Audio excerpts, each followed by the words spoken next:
श्री गणेशाय नमः।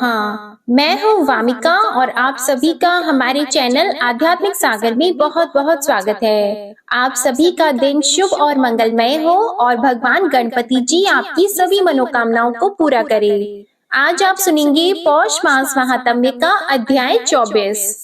कुछ समय व्यतीत होने के बाद माता पार्वती जी गर्भवती हुई। उनका मुखमंडल अत्यंत तेजोमय दिखाई देता था। एक दिन शरीर में कुछ उष्णता का अनुभव करती हुई गिरि नंदिनी ने शिवजी से निवेदन किया, नाथ, यहाँ कुछ गर्मी प्रतीत होती है, इसलिए मुझे किसी ठंडे स्थान पर ले चलने की कृपा करें। तब शिवजी ने उनका निवेदन मान लिया और उन्हें वृषभ पर चढ़ाकर वे ले चले। साथ ही सखियों और शिव गणों का समुदाय भी चल रहा था। देवताओं ने शिवजी को इस प्रकार यात्रा करते देखा तो वे अनेक प्रकार के मधुर मंगलमय बाजे बजाने लगे। चलते चलते वे पर्यंती के सुंदर वन में पहुंचकर रुके। वहां अनेकों प्रकार के सुंदर सुगंधित पुष्प खिले थे। फलदार वृक्षों पर मीठे फल थे तथा उनकी सघनता से वातावरण अत्यंत सुहावना और सुखद शीतल हो रहा था। गिरिजा को वह स्थान बहुत पसंद आया और उनके कहने पर भगवान शिव ने वहीं ठहरना स्वीकार कर लिया। शिव जी की आज्ञा पाकर उनके गणों ने वहां एक सुंदर, दिव्य एवं भव्य मंडप का निर्माण किया। वहां सब प्रकार की सुख सुविधाएं जुटाई गई। जब सब व्यवस्था हो गई तब शिव जी ने पार्वती जी से कहा, प्रियतमे, आपके लिए सभी आवश्यक सुख साधन एकत्र किए जा चुके हैं। अन्य किसी वस्तु की आवश्यकता पड़े तो यह गण उपस्थित कर देंगे, इसलिए तुम जब तक चाहो वहां रहो। इन गणों और सखियों को छोड़े जा रहा हूँ। पार्वती जी ने स्वीकारोक्ति की तो शिव जी 1 करोड़ गणों को वहां छोड़कर कैलाश शिखर पर जा पहुँचे और वहां ध्यान योग का आश्रय लेकर समाधि में लीन हो गए। जगत जननी उस अरण्य में सखियों के साथ रहती और कभी जल से परिपूर्ण सरोवर में क्रीड़ा करती तो कभी वृक्षावलियों के नीचे बैठी रहकर सुगंधित शीतल वायु का सेवन करती। उनकी रक्षा में 1 करोड़ शिवगण सदैव प्रस्तुत रहते ही थे, इसलिए किसी प्रकार का भय भी नहीं था। धीरे धीरे 9 मास पूर्ण हो गए। वातावरण अत्यंत शांत, सुखदायक और उल्लासवर्धक था। शीतल मंद हवा बह रही थी। तभी ऐसे समय में गिरि नंदिनी के समक्ष चंद्रमा के समान परम हर्षोत्पादक परम तत्व प्रकट हो गया। वे स्वयं साक्षात भगवान गणेश ही थे। अत्यंत तेजस्वी और सुंदर मुखारविंद, प्रफुल्लित पद्म के समान विशाल नेत्र, दिव्य किरीट युक्त मस्तक, प्रवाल की आभा का तिरस्कार करने वाले अरुण अधरोष्ट, कानों में सुंदर कुंडल, 4 भुजाओं में परशु, माला, मोदक और कमल, कंठ में मुक्तामाल और कटी में करधनी थी। चरणों में ध्वज, अंकुश और कमल के चिन्ह बने थे। उस भुजा पुंजमय चतुर्भुज रूप को देखकर पार्वती जी आवेग के कारण कांपने लगी। फिर कुछ संयत होकर उन्होंने पूछा, आप कौन हैं? अपना परिचय देने की कृपा करें। तेजोमय तत्व ने कहा, माता, मैं वही हूँ जिसके पुनः दर्शन की आपने कामना की थी और मैंने द्वापर में प्रकट होने का वचन दिया था।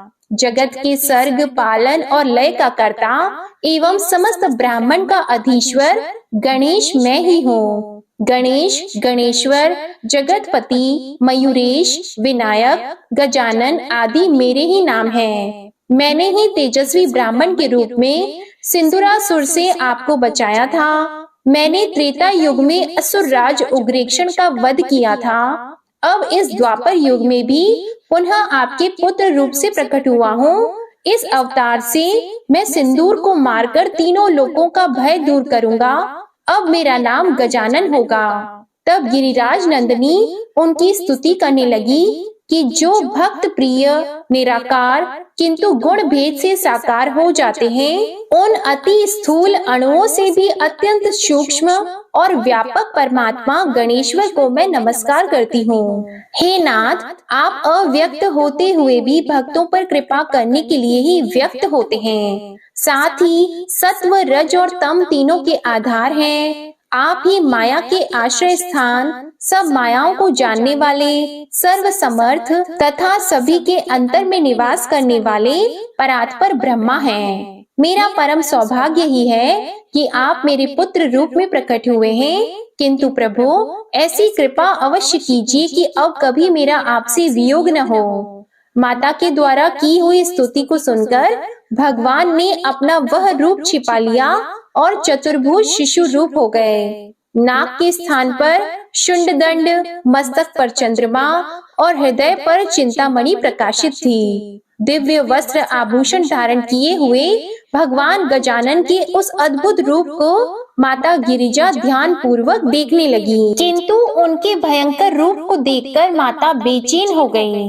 रक्त वर्ण, उबड़ खाबड़ मस्तक, हाथी की सूंड के समान नाक, सूप जैसे कान, छोटे छोटे नेत्र, विशाल एवं उन्नत पेट तथा छोटे छोटे हाथ पांव। उन्होंने सोचा, ऐसे भयंकर रूप वाला बालक तो मैंने कहीं नहीं देखा। जब देवगण, ऋषिगण एवं उनकी पत्नियां इसे देखेंगी, तब मैं किस मुख से बताऊंगी कि यह मेरा पुत्र है। यदि कम सुंदर होता तो भी कोई बात न थी, इसका तो प्रत्येक अवयव बेडोल है। इस प्रकार पुत्र की कुरूपता का विचार करते करते माता के नेत्र सजल हो उठे। तभी भगवान शंकर वहां पधारे। वे सर्वज्ञ अपनी प्राण प्रिया के मन की उद्विग्नता को समझ गए और तब पुत्र को ध्यान पूर्वक देखते हुए बोले, प्रिय, पुत्र के रूप की भयंकरता देखकर रोती हो, परंतु बाह्य रूप को देखने मात्र से किसी के व्यक्तित्व का अनुमान नहीं किया जा सकता। इसका रक्त वर्ण, गज जैसा मुख, विशाल उदर, 4 भुजाएं, किंतु छोटी छोटी आंखें, पांव भी बहुत छोटे, इस सबसे शिशु का असाधारण होना स्पष्ट है। देवी, इसके गुणों पर विचार करो। यह अखिल विश्व का अधिपति, देवाधिदेव, सभी की आत्मा और मंगलों के मूल से संपन्न है। यह त्रिलोकों की रक्षा के लिए सतयुग में 10 भुज विनायक के रूप में प्रकट हुआ था। त्रेता युग में शुक्ल वर्ण 10 भुज मयूरेश के रूप में तुम्हारे पुत्र रूप से यही अवतरित हुआ था। अब द्वापर युग में यह वही सिंदूरासुर को नष्ट करने के लिए तुम्हारे पुत्र विनायक रूप में अवतरित हुआ है। आगे भी कलयुग में यह अत्याचार, अनाचार को नष्ट करने के लिए धूम्रकेतु नाम से अवतार लेगा। तभी शिशु रूप भगवान बोल उठे, चंद्रमौले, आप मुझे भली प्रकार समझ गए हैं। वस्तुतः मैं सिंदूरासुर को मारकर पृथ्वी का बोझ उतारने के लिए आपके पुत्र रूप में अवतरित हुआ हूँ। मैं समस्त विश्व को संतुष्ट करूंगा, समस्त वैदिक कर्मों का प्रारंभ हो जाएगा तथा मैं सभी भक्तों की अभिलाषाएं पूर्ण करता हुआ राजा वरेण्य को ज्ञान और वरदान प्रदान करूंगा। वह राजा मेरा परम भक्त है। देव, ब्राह्मण एवं अतिथि पूजक, पंच यज्ञ उपासक, पुराण श्रवण में मति वाला है। उसकी सुंदर साध्वी पति प्राणा पत्नी का नाम पुष्पिका है। राजा रानी दंपति ने 12 वर्ष तक तपस्या करके मुझे पुत्र रूप में प्राप्त करने का मुझसे वर प्राप्त किया था, जिसके फल स्वरूप उसने अभी पुत्र प्रसव किया है, जिसे राक्षसी उठा ले गई है। इस कारण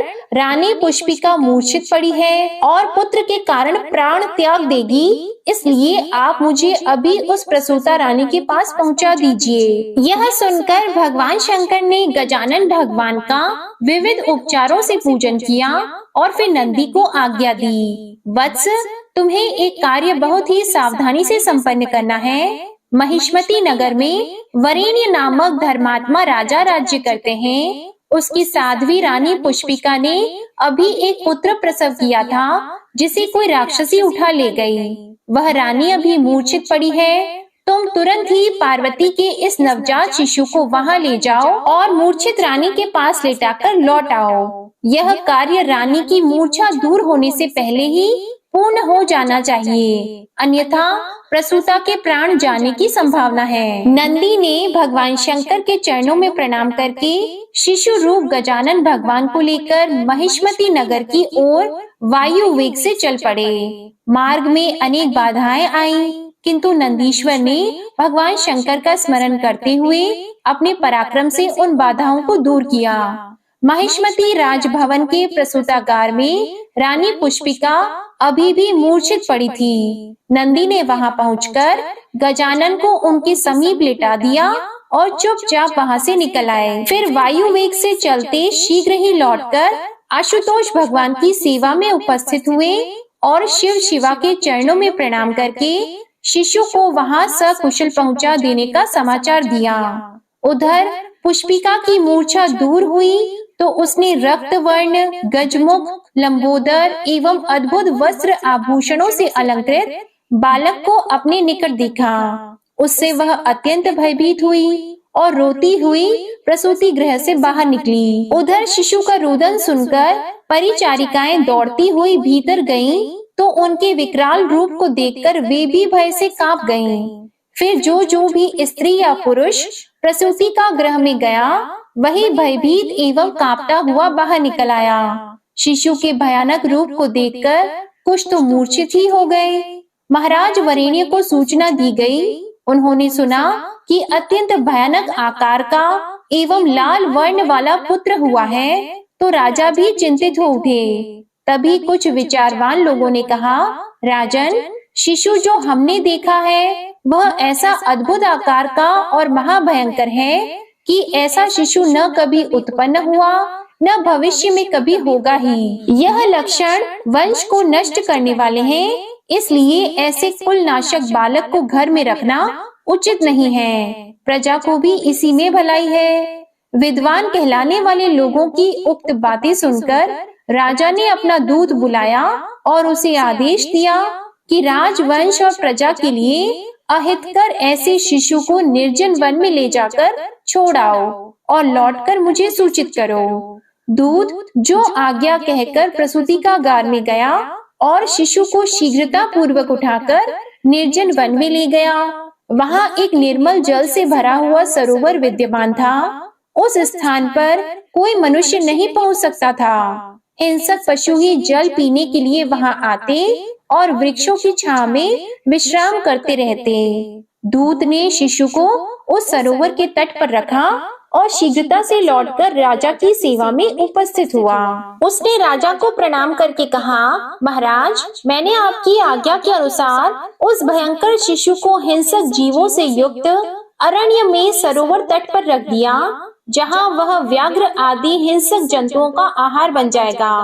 राजा वरेण्य ने खिन्न हृदय से दूत का कथन सुना और चुपचाप बैठ गए और उन्हें बहुत दुख हुआ। उनके मन में निर्दोष अबोध शिशु के परित्याग की पीड़ा कसक रही थी, किंतु जनमत को स्वीकार करना कर्तव्य समझकर वे मौन हो गए। इसके बाद जो कुछ भी उस शिशु का हुआ उसका वर्णन आप अगले अध्याय में सुनेंगे। प्रिय भक्तजनों, आइए अब आपको सुनाते हैं भगवान गणेश जी के एक परम भक्त की कथा कि क्यों भगवान जगन्नाथ जी को गणेश जी का वेश धारण करना पड़ा। एक छोटे से गांव में गणपति भट्ट नाम के एक ब्राह्मण रहते थे। वह वेदों और पुराणों के बड़े अच्छे ज्ञाता थे। गणपति भट्ट को लगता था कि पर ब्रह्मा भगवान का स्वरूप गणेश जी के जैसा ही है और उनके दर्शन मात्र से ही मुक्ति प्राप्त हो जाती है। और गणपति भट्ट गणेश जी भगवान के परम भक्त थे। एक बार गणपति भट्ट ब्रह्म पुराण पढ़ रहे थे तो उसमें लिखा था कि नीलगिरी में भगवान जगन्नाथ पर ब्रह्मा के रूप में प्रकट हुए हैं और मनुष्य को उनके दर्शन मात्र से ही मोक्ष की प्राप्ति हो जाती है। तो उनके दर्शन करने वालों को कभी भी यमराज के सामने नहीं आना पड़ता। जब गणपति भट्ट ने यह पढ़ा तो यह उनके दिल को छू गया। तब उन्हें समझ में आया कि उनका जीवन तो व्यर्थ है। फिर उन्होंने सोचा कि परिवार और धन का क्या उपयोग है, पर ब्रह्मा भगवान जगन्नाथ के रूप में इस धरती पर नीलगिरी में प्रकट हुए हैं। मैं इस तथ्य से अनजान होकर अपना समय व्यर्थ में व्यतीत कर रहा हूँ, यह जानते हुए भी कि भगवान नीलगिरी में प्रकट हुए हैं। मैं यहाँ क्यों रहूं? जब तक मेरे शरीर में शक्ति है, मेरी पत्नी, यह मेरे बच्चे और रिश्तेदार मेरे साथ रहेंगे। जब मैं यह शरीर छोड़ूंगा तो कोई भी मेरे साथ नहीं रहेगा। जब मैं बूढ़ा हो जाऊंगा तो मेरे बच्चे और पत्नी सोचेंगे कि मैं उन पर बहुत बड़ा बोझ हूँ। इस भौतिक संसार में कोई भी किसी का मित्र नहीं है। गणपति भट्ट ने सोचा कि बेहतर होगा कि मैं नीलगिरी में जाऊं और परब्रह्मा के दर्शन करूं ताकि मुझे मुक्ति मिल सके। इस तरह सोचते हुए उन्होंने अपना घर छोड़ दिया और पुरी की यात्रा शुरू कर दी। पुरी जाते समय भीख मांगकर जो मिलता था उसी से वे अपना गुजारा करते थे और जो मिल जाता था उसी में वे खुश रहते थे। कभी-कभी तो उन्हें भोजन ना मिलने पर उपवास भी करना पड़ता था। वे पत्ते खाकर और पानी पीकर अपनी भूख को शांत करते थे। अंत में गणपति भट्ट ने पुरी के प्रवेश द्वार पर स्थित अथर नाला पहुंचे। वहां की ऐसी मान्यता है कि अगर कोई इस स्थान को पार करके पुरी में प्रवेश करता है तो उसे यमराज की कोई भी सजा नहीं भुगतनी पड़ती। गणपति भट्ट ने उस स्थान के दर्शन करके स्वयं को शुद्ध किया और ब्रह्मा का ध्यान करने के लिए वहीं पर बैठ गए। तो उन्होंने देखा कि कुछ श्रद्धालु जगन्नाथ मंदिर की ओर से आ रहे हैं। सभी बड़े प्रसन्न थे और उनके चेहरों पर संतुष्टि के भाव थे। उनके हाथों में जगन्नाथ जी का प्रसाद भी था। तब गणपति भट्ट ने उन भक्तों से पूछा कि आप लोग कहाँ से आ रहे हैं? तो वह श्रद्धालु कहने लगे कि हम जगन्नाथ मंदिर के दर्शन के बाद आज 5 दिनों के बाद वापस अपने घर लौट रहे हैं। जगन्नाथ जी के दर्शन करके हम बहुत ही प्रसन्न हैं। तब यह सुनकर गणपति भट्ट हैरान होकर उनसे पूछने लगे कि वहां आपको परब्रह्मा के दर्शन हुए? तो श्रद्धालु कहने लगे कि हाँ, हम लोगों ने वहां पर ब्रह्मा के ही दर्शन किए हैं। तब गणपति भट्ट यही सोचने लगे कि यह कैसे हो सकता है? अगर इन भक्तों ने परब्रह्मा के दर्शन किए हैं तो यह लोग अपने घर की ओर वापस कैसे लौट सकते हैं? इनको तो परब्रह्मा में विलीन हो जाना चाहिए था। तब उन्होंने पुराण में दोबारा पढ़ा। उसमें लिखा था कि जो भी परब्रह्मा के दर्शन करता है उसे मोक्ष प्राप्त हो जाता है। तो फिर ये लोग दर्शन करने के बाद अपने घर कैसे लौट सकते हैं? अब गणपति भट्ट का मन मस्तिष्क उस समय भ्रमित हो रहा था। उनकी समझ में कुछ भी नहीं आ रहा था कि क्या सही है और क्या गलत है। एक पल के लिए उनके मन में विचार आया कि मेरा तो इतनी दूर आना व्यर्थ हो गया। आत्महत्या करके अपना शरीर त्याग देता हूँ। फिर उन्हें फिर से ध्यान आया कि पुराणों में लिखा है कि आत्महत्या नहीं करनी चाहिए। उधर पुरी में बैठे हुए जगन्नाथ जी भगवान समझ गए कि मेरा भक्त तो भ्रमित हो गया है। फिर उन्होंने एक ब्राह्मण का रूप धारण किया और गणपति भट्ट के पास आ पहुंचे। वहां जाकर वे बोले कि आप इतने विचलित क्यों लगते हैं?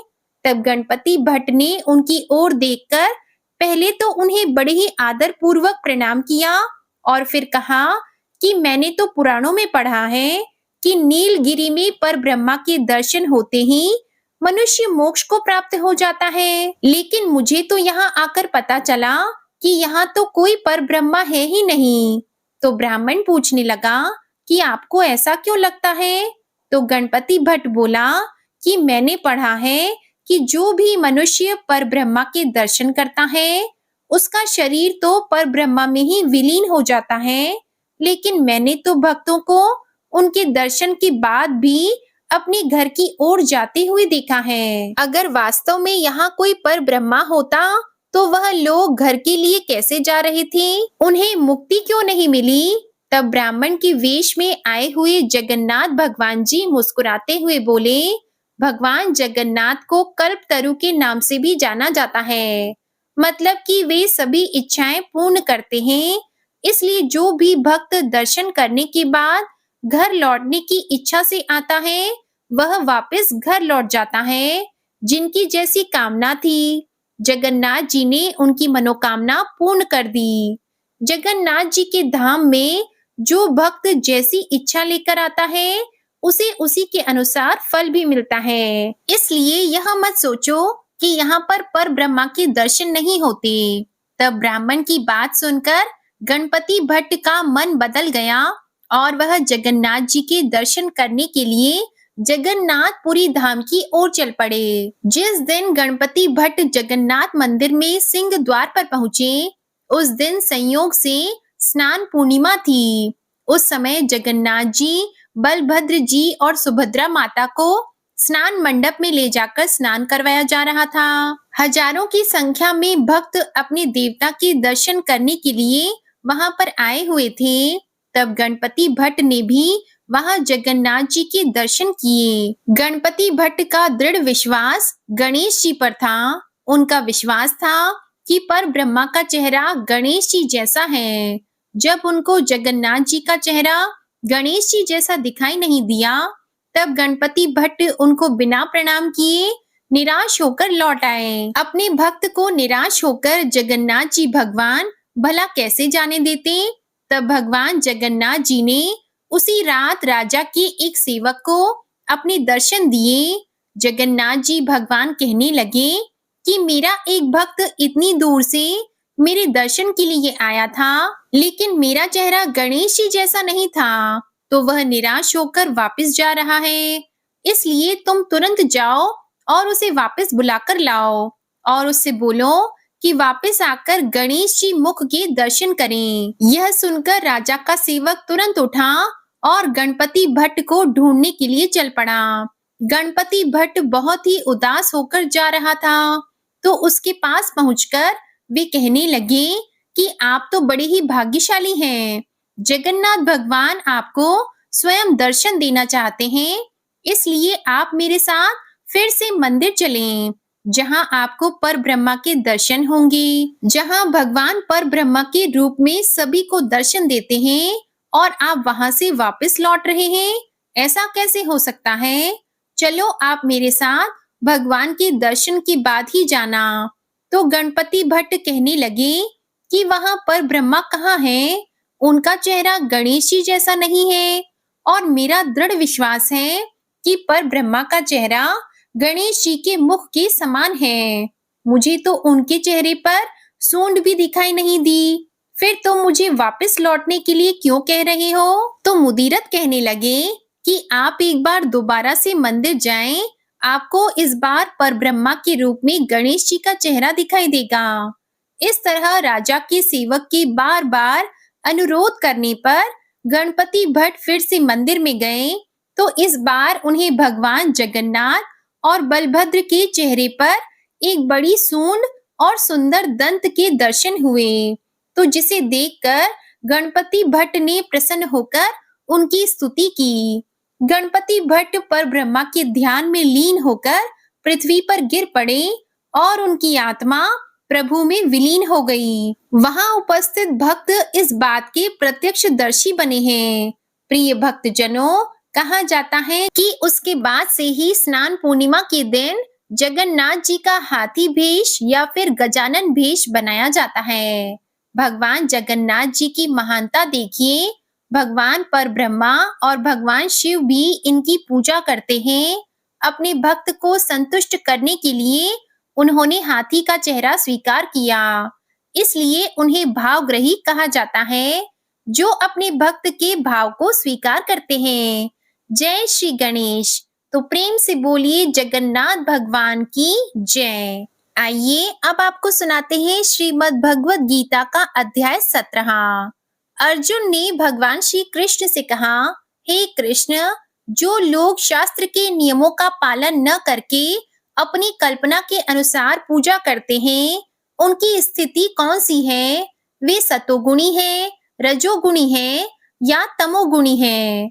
तब भगवान श्री कृष्ण ने कहा, देहधारी जीव द्वारा अर्जित गुणों के अनुसार उसकी श्रद्धा 3 प्रकार की हो सकती है, सतोगुणी, रजोगुणी अथवा तमोगुणी। अब इसके विषय में मुझसे सुनो।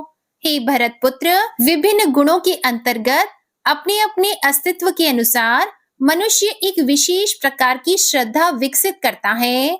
अपने द्वारा अर्जित गुणों के अनुसार ही जीव को विशेष श्रद्धा से युक्त कहा जाता है। सतोगुणी व्यक्ति देवताओं को पूजते हैं, रजोगुणी यक्षों और राक्षसों की पूजा करते हैं और तमोगुणी व्यक्ति भूत प्रेतों को पूजते हैं। जो लोग दंभ तथा अहंकार से अभिभूत होकर शास्त्र विरुद्ध कठोर तपस्या और व्रत करते हैं, जो काम तथा आसक्ति द्वारा प्रेरित होते हैं, जो मूर्ख हैं तथा शरीर के भौतिक तत्वों को तथा शरीर के भीतर स्थित परमात्मा को कष्ट पहुंचाते हैं, वे असुर कहे जाते हैं।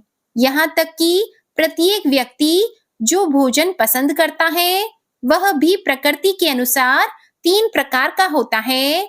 यही बात यज्ञ, तपस्या तथा दान के लिए भी सत्य है। अब उनके भेदों के विषय में सुनो। सत्व गुण वाले भोजन जीवन की अवधि को बढ़ाते हैं, अस्तित्व को शुद्ध करते हैं और शक्ति, स्वास्थ्य, सुख और संतुष्टि देते हैं। इस तरह के पौष्टिक खाद्य पदार्थ मीठे, रसीले, चटपटे और स्वादिष्ट होते हैं। जो भोजन बहुत कड़वा, बहुत खट्टा, नमकीन, तीखा, सूखा और गर्म होता है, वह रजोगुणी लोगों को पसंद आता है। इस तरह के खाद्य पदार्थ दर्द, संकट और बीमारी का कारण बनते हैं। खाने के 3 घंटे से अधिक समय तक पका हुआ भोजन जो बेस्वाद, बासी, सड़ा हुआ और अशुद्ध होता है, वह भोजन लोगों को अज्ञानता में पसंद होता है। यज्ञों में वही यज्ञ सात्विक होता है जो शास्त्र के निर्देश अनुसार कर्तव्य समझकर उन लोगों के द्वारा किया जाता है जो फल की इच्छा नहीं करते। लेकिन हे भरत श्रेष्ठ, जो यज्ञ किसी भौतिक लाभ के लिए गर्ववश किया जाता है, उसे तुम राजसी जानो। जो यज्ञ शास्त्र के निर्देशों की अवहेलना करके प्रसाद वितरण किए बिना, वैदिक मंत्रों का उच्चारण किए बिना, पुरोहितों को दक्षिणा दिए बिना तथा श्रद्धा के बिना संपन्न किया जाता है, वह तामसी माना जाता है। परमेश्वर, ब्राह्मणों, गुरु, माता-पिता जैसे गुरुजनों की पूजा करना तथा पवित्रता, सरलता, ब्रह्मचर्य और अहिंसा ही शारीरिक तपस्या है। सच्चे, बहाने वाले, हितकर तथा अन्यों को क्षुब्ध न करने वाले वाक्य बोलना और वैदिक साहित्य का नियमित पारायण करना, यही वाणी की तपस्या है। तथा संतोष, सरलता, गंभीरता, आत्मसंयम एवं जीवन की शुद्धि, ये मन की तपस्याएं हैं। यह 3 प्रकार की तपस्या जो पुरुषों द्वारा की जाती है, जिनका उद्देश्य भौतिक लाभ के लिए नहीं बल्कि सर्वोच्च को प्रसन्न करना है, अच्छाई की प्रकृति है। वे आडंबर पूर्ण तपस्या और तपस्या जो सम्मान और श्रद्धा प्राप्त करने के लिए की जाती है, उन्हें रजोगुणी कहा जाता है। वे न तो स्थिर है और न ही स्थायी। और जो तपस्या मूर्खता पूर्वक आत्म यातना के माध्यम से की जाती है या दूसरों को नष्ट या घायल करने के लिए की जाती है, वे अज्ञानता के रूप में कहलाते हैं। जो दान कर्तव्य समझकर किसी प्रत्युपकार की आशा के बिना समुचित काल तथा स्थान में और योग्य व्यक्ति को दिया जाता है, वह सात्विक माना जाता है। किंतु जो दान प्रत्युपकार की भावना से या कर्म फल की इच्छा से या अनिच्छा पूर्वक किया जाता है, वह राजस कहलाता है। सृष्टि के आदि काल से ओम, तत्, सत ये 3 शब्द पर ब्रह्मा को सूचित करने के लिए प्रयुक्त किए जाते रहे हैं। ये तीनों सांकेतिक अभिव्यक्तियां ब्राह्मणों द्वारा वैदिक मंत्रों का उच्चारण करते समय तथा ब्रह्मा को संतुष्ट करने के लिए यज्ञों के समय प्रयुक्त होती थी। अतएव योगी जन ब्रह्मा की प्राप्ति के लिए शास्त्रीय विधि के अनुसार यज्ञ, दान तथा तप की समस्त क्रियाओं का शुभारंभ सदैव ओम से करते हैं। मनुष्य को चाहिए कि कर्म फल की इच्छा किए बिना विविध प्रकार की यज्ञ, तप और दान को तत् शब्द कहकर संपन्न करें। ऐसी दिव्य क्रियाओं का उद्देश्य भव बंधन से मुक्त होना है। परम सत्य भक्तिमय यज्ञ का लक्ष्य है और उसे सत शब्द से अभिहित किया जाता है। हे पृथा पुत्र, ऐसे यज्ञ का संपन्न करता भी सत कहलाता है। जिस प्रकार यज्ञ, तप तथा दान के सारे कर्म भी जो परम पुरुष को प्रसन्न करने के लिए संपन्न किए जाते हैं, सत होते हैं। हे पार्थ, श्रद्धा के बिना यज्ञ, दान या तप के रूप में जो भी किया जाता है वह नश्वर है, वह असत कहलाता है और इस जन्म तथा अगले जन्म दोनों में ही व्यर्थ जाता है। जय श्री कृष्णा। श्रीमद् भगवत गीता का अध्याय 17 संपूर्ण हुआ। प्रिय श्रोताओं, आइए अब गजेंद्र मोक्ष स्तोत्र का पाठ करते हैं। इस माह में गजेंद्र मोक्ष स्तोत्र पढ़ने मात्र से जहाँ सभी प्रकार के ऋण कर्ज से मुक्ति मिलती है, वहीं 10 दिशाओं से शुभ फल दिलाने में भी सक्षम है। इस स्तोत्र का जाप करने से जीवन में किसी भी प्रकार की परेशानी से मुक्ति मिल जाती है। इस स्तोत्र में हाथी और मगरमच्छ के साथ हुए युद्ध का वर्णन किया गया है और गजेंद्र जब युद्ध से हार जाता है तो भगवान श्री हरि विष्णु का ध्यान करके उनकी स्तुति करता है और उस स्तुति से प्रसन्न होकर भगवान श्री हरि विष्णु आते हैं और उसे मोक्ष प्रदान करते हैं। प्रिय भक्त जनों, इस पाठ को करते समय अगर हम अपने मन में यह भावना रखें कि हे श्री हरि विष्णु जी, हे मेरे प्रभु, जिस प्रकार से आपने गजेंद्र को उसकी परेशानी से बाहर निकाला, उसी प्रकार से हमें भी हमारी परेशानियों से बाहर निकालिए, तो मानिए निश्चित ही भगवान श्री हरि विष्णु हमारी मदद के लिए स्वयं आते हैं।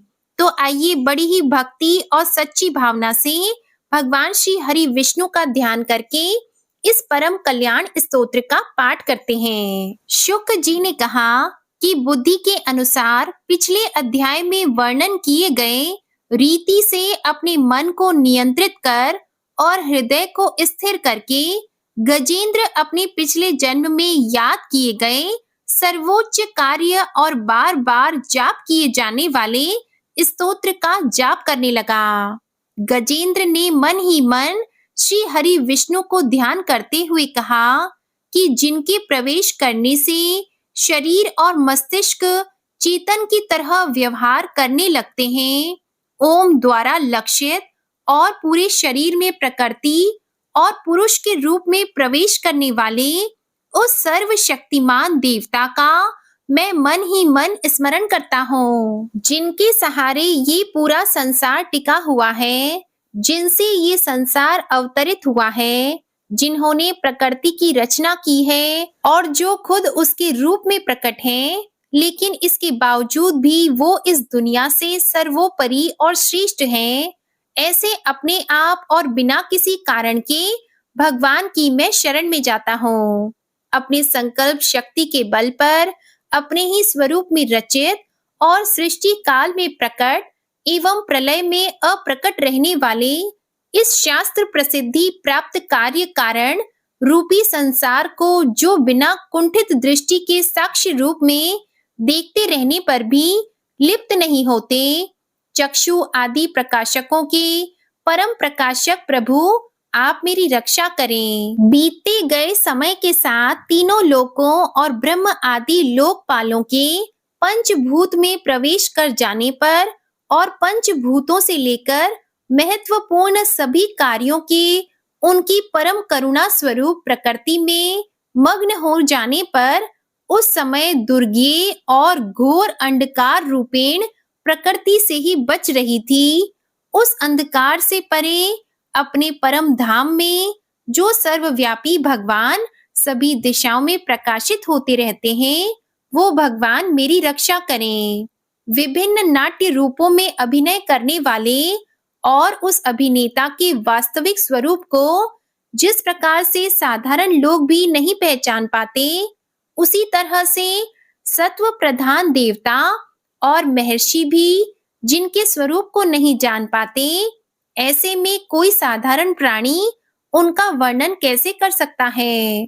ऐसे दुर्गम चरित्र वाले भगवान मेरी रक्षा करें। अनेकों शक्ति से मुक्त सभी प्राणियों को आत्म बुद्धि प्रदान करने वाले, सबके बिना कारण हित और अतिशय साधु स्वभाव ऋषि मुनि जन जिनके परम स्वरूप को देखने की इच्छा के साथ वन में रहकर अखंड ब्रह्मचार्य तमाम अलौकिक व्रतों को नियमों के अनुसार पालन करते हैं, ऐसे प्रभु ही मेरी गति है।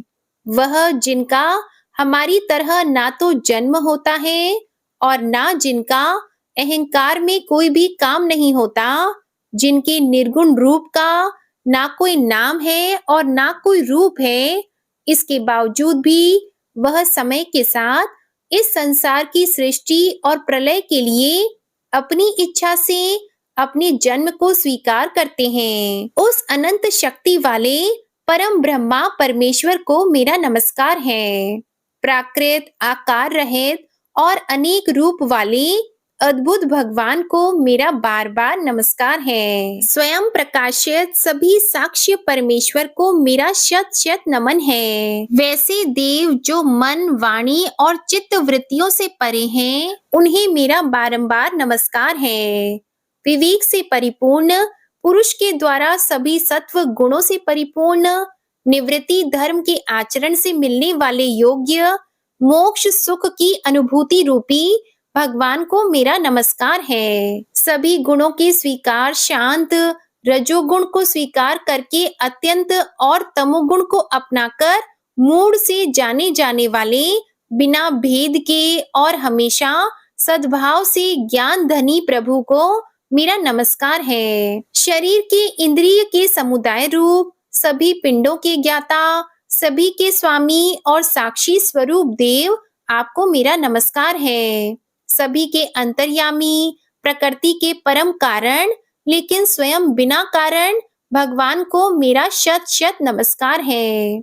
सभी इंद्रियों और सभी विषयों के जानकार, सभी प्रतीतियों के कारण रूप संपूर्ण जड़ प्रपंच और सबकी मूलभूता अविद्या के द्वारा सूचित होने वाले और सभी विषयों में अविद्या रूप से भासने वाले भगवान को मेरा नमस्कार है। सबके कारण लेकिन स्वयं बिना कारण होने पर भी बिना किसी परिणाम के होने की वजह से अन्य कारणों से भी विलक्षण कारण आपको मेरा बार बार नमस्कार है। सभी वेदों और शास्त्रों के परम तात्पर्य मोक्ष रूपी और श्रेष्ठ पुरुषों की परम गति देवता को मेरा नमस्कार है। वह जो त्रिगुण रूपों में छिपी हुई ज्ञान रूपी अग्नि है, वैसे गुणों में हलचल होने पर जिनके मन मस्तिष्क में संसार को रचने की वृत्ति उत्पन्न हो उठती हो और जो आत्मा तत्व की भावना के द्वारा विधि निषेध रूप शास्त्र से भी ऊपर उठे हो, जो महाज्ञानी महात्माओं में स्वयं प्रकाशित हो रहे हो, ऐसे भगवान को मेरा नमस्कार है। मेरे जैसे शरणागत पशु के समान जीवों की अविद्या रूप फांसी को पूर्ण रूप से काट देने वाले परम दयालु और दया दिखने में कभी भी आलस नहीं करने वाले भगवान को मेरा नमस्कार है। अपने अंश से सभी जीवों के मन में अंतर्यामी रूप से प्रकट होने वाले सर्वनियंता अनंत परमात्मा आपको मेरा नमस्कार है।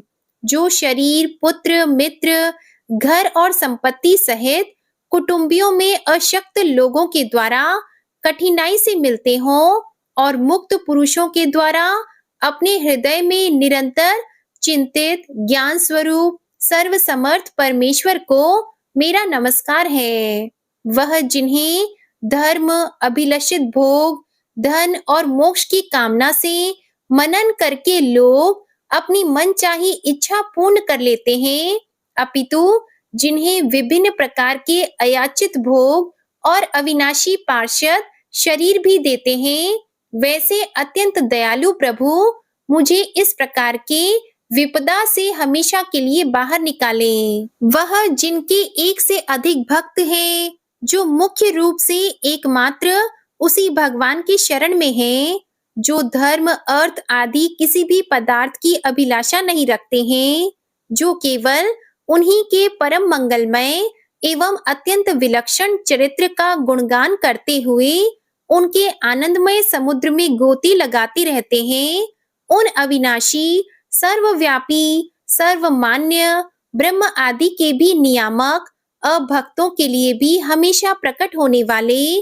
भक्ति योग द्वारा प्राप्त, अत्यंत निकट होने पर भी माया के कारण अत्यंत दूर महसूस होने वाले, इंद्रियों के द्वारा अगम्य और अत्यंत दुर्विज्ञेय, अंतर्रहित, लेकिन सभी के आदि कारक और सभी तरफ से परिपूर्ण उस भगवान की मैं स्तुति करता हूँ।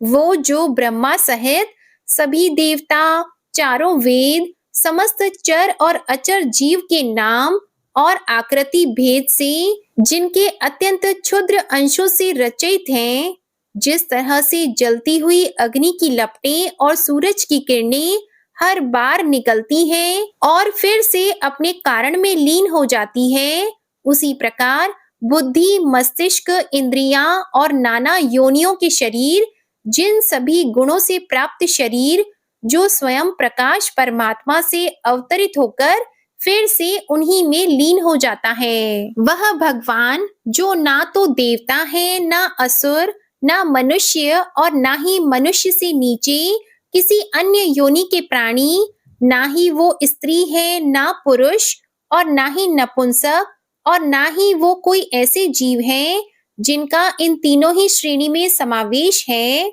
वो ना तो गुण है, ना कर्म है, वो ना ही कार्य है और ना ही कारण। इन सभी योनियों का निषेध होने पर जो बचता है वही उनका असली रूप है। ऐसे प्रभु मेरा उत्थान करने के लिए प्रकट हो। अब मैं इस मगरमच्छ के चंगुल से आजाद होने के बाद जीवित नहीं रहना चाहता। इसकी वजह यह है कि मैं सभी तरफ से अज्ञानता से ढके इस हाथी के शरीर का क्या करूं?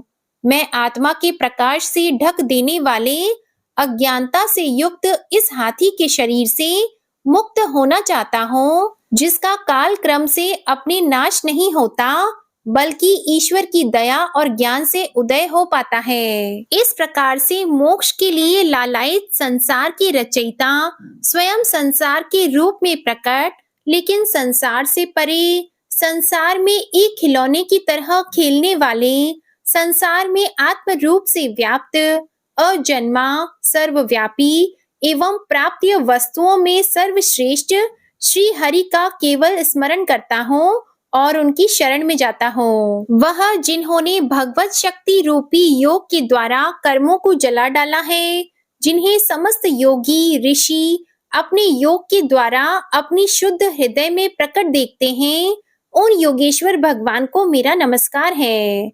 वह जिनके तिगुणे शक्तियों का राग, रूप, वेग और असहाय है, जो सभी इंद्रियों के विषय रूप में मौजूद हैं, वह जिनकी इंद्रियां समस्त विषयों में ही बसी रहती हैं, ऐसे लोग जिनको मार्ग मिलना भी असंभव नहीं है, वैसे शरणागत एवं अपार शक्तिशाली वाले भगवान आपको मेरा नमस्कार है। वह जिनकी अविद्या नाम के शक्ति के कार्य रूप से ढके हुए हैं, वह जिनकी रूप को जीव समझ नहीं पाते, ऐसे अपार महिमा वाले भगवान की मैं शरण लेता हूँ। श्री शुकदेव जी कहते हैं कि वह जिसने पूर्व प्रकार से भगवान के भेद रहित सभी निराकार रूप का वर्णन किया था, उस गजराज के करीब जब ब्रह्मा जी साथ में अन्य कोई देवता नहीं आए, जो अपने विभिन्न प्रकार के विशेष विग्रह को ही अपना रूप मानते हैं, ऐसे में साक्षात विष्णु जी, जो सभी के आत्मा होने के कारण सभी देवताओं के रूप हैं, तब वहां प्रकट हुए। गजराज को इस प्रकार से दुखी देखकर और उसके पढ़े गए स्तुति को सुनकर चक्रधारी प्रभु इच्छा अनुसार वेग वाले गरुड़ की पीठ पर सवार होकर सभी देवों के साथ उस स्थान पर पहुंचे जहां वह गज था। सरोवर के अंदर महाबलशाली मगरमच्छ द्वारा जकड़े और दुखी उस हाथी ने आसमान में गरुड़ की पीठ पर बैठे और हाथों में चक्र लिए भगवान विष्णु को आते हुए जब देखा, तो वह अपनी सूंड में पहले से ही उनकी पूजा के लिए रखे कमल के फूल को श्री हरि पर बरसाते हुए कहने लगा, सर्व पूज्य भगवान श्री हरि, आपको मेरा प्रणाम। सर्व पूज्य भगवान श्री हरि, आपको मेरा नमस्कार। लाचार हाथी को देखकर श्री हरि विष्णु गरुड़ से नीचे उतरकर सरोवर में उतर आए और बेहद दुखी होकर ग्राह सहित उस गज को तुरंत ही सरोवर से बाहर निकाल आए और देखते ही देखते अपने चक्र से मगरमच्छ के गर्दन को काट दिए और हाथी को उस पीड़ा से बाहर निकाल लिया। प्रिय भक्तजनों, इस प्रकार गजेंद्र मोक्ष स्तोत्र संपूर्ण हुआ। प्रेम से बोलिए भगवान श्री हरि विष्णु जी की जय। जय माता लक्ष्मी जी, जय हो नारायण भगवान की। आज की कथा पसंद आए तो वीडियो को लाइक कीजिएगा, शेयर कीजिएगा, कमेंट में राधे कृष्ण भगवान की जय लिखिएगा और चैनल भी सब्सक्राइब कीजिएगा। इसी के साथ आज आप हमारे चैनल पर बुधवार की व्रत कथा भी जरूर सुनिएगा। जय श्री राधे कृष्णा।